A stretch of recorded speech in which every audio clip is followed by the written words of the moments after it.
Salut l'équipe, j'espère que vous allez bien. Bienvenue sur Fitness Transformation. Aujourd'hui, on va s'intéresser à l'entraînement des biceps. Le biceps, comme son nom l'indique, comporte deux chefs, un chef court et un chef long. Par souci de clarté, j'aborderai dans cette vidéo uniquement le biceps et non le muscle coracobrachial et le brachial antérieur, qui sont également des muscles fléchisseurs du bras, mais qui peuvent s'entraîner différemment.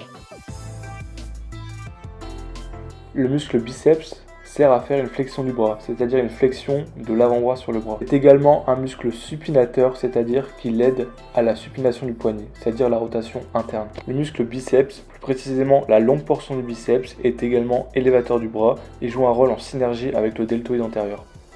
Comme vous l'avez compris, pour entraîner vos biceps, vous allez devoir faire des flexions de bras et vous allez pouvoir y ajouter des mouvements de rotation interne des poignets.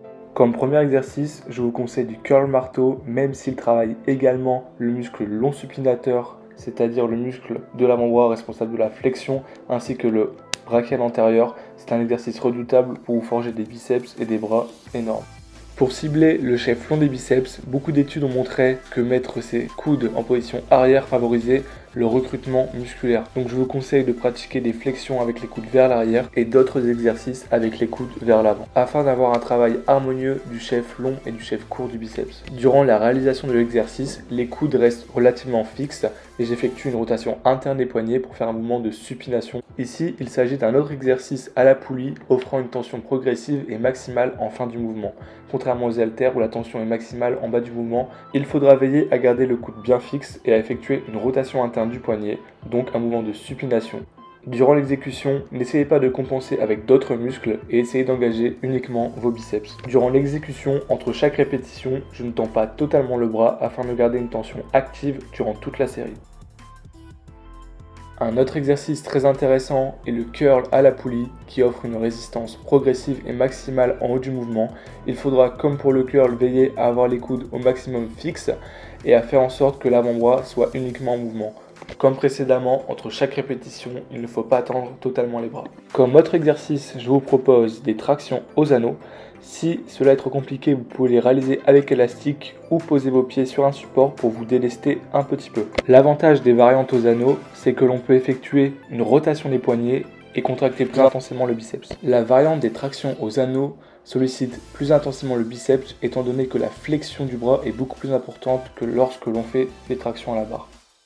Je vous propose également des tractions à la barre fixe, cependant en amplitude réduite. Nous allons utiliser les répétitions partielles pour que le muscle biceps soit toujours sous tension, étant donné que cette dernière partie de la traction, responsable du verrouillage, fait vraiment intervenir les biceps en priorité par rapport au dos. Pour le prochain exercice, nous allons avoir les coudes vers l'avant, donc nous allons plus solliciter la courte portion du biceps, comme je vous l'ai dit tout à l'heure. La variante peut s'effectuer à la barre, mais aussi aux haltères.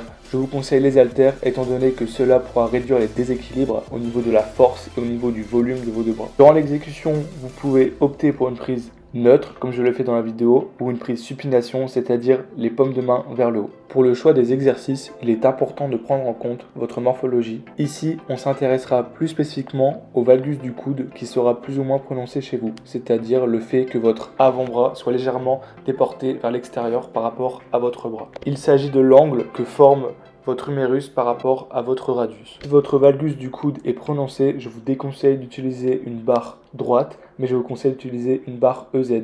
La forme de la barre permettra d'éviter toute douleur au niveau du coude ou des poignets par manque de mobilité. Le manque de mobilité au niveau des poignets est aussi à prendre en compte et la barre EZ est une très bonne solution. Pour terminer cette vidéo, je vous conseille d'utiliser dans vos entraînements de temps en temps des répétitions partielles basses, mais également des répétitions partielles hautes, étant donné que cela offrira vraiment une tension continue et un stimuli totalement différent par rapport à vos séances habituelles. Durant l'exécution des curls debout, pensez toujours à fléchir légèrement vos jambes et à accentuer un tout petit peu votre lordose lombaire pour préserver votre rachis. Bon voilà l'équipe, c'est tout pour aujourd'hui, j'espère que la vidéo vous a plu. N'oubliez pas de commenter, de liker, ça supporte la chaîne et ça nous aide. Si vous avez des questions, c'est dans l'espace commentaire. Pour toute question relative à mes suivis, c'est dans l'espace description. Moi, je vous souhaite de beaux entraînements et à la prochaine. Salut!